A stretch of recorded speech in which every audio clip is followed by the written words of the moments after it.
Dan Senor, you may have just heard him there, was a senior advisor to the Romney-Ryan presidential campaign. He was talking to Republicans last night when the results came in and speaking to them again this morning. Dan, good morning. Good morning. So what message are Republicans taking away from this split result? First of all, they are sort of jostled because it was not what they expected. In other words, if you think back the last 2 years of the Trump presidency, so probably one of the most tumultuous 2 years in the history of presidential politics. At the beginning of those 2 years, if this had been a conventional Republican presidency and you had looked forward to the next 2 years, you would have said the Republican president would probably win the states that president won, in the Senate that president won in the presidential election. The Republicans will probably lose the House in accordance with averages, about 30 seats. It wouldn't be like, a dramatic change. The congressional districts that the Republican opponent had lost would probably lose. That's exactly what happened. Right. There's been no polarizing, radicalizing moment. It's not like Obama in 2010. It's not like Clinton in 94. There was a record number.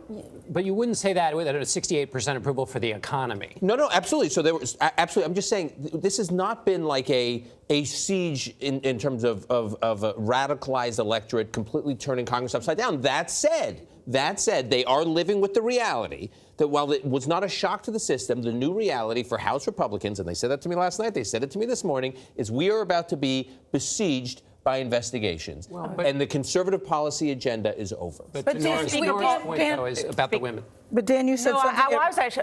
Go ahead. You just said it wasn't really polarizing because we talked about it last night. I woke up this morning still thinking about it. How President Trump won this election by putting out tweets that say every time you see a caravan or people illegally coming, think and blame the Democrats. Many gang members and some very bad people are mixed into the caravan. That just is blatantly not it's true. polarizing rhetoric. I'm not. That's my point. Charged. My point is Yes. it's polarizing rhetoric. You would think the outcome would not be a split decision.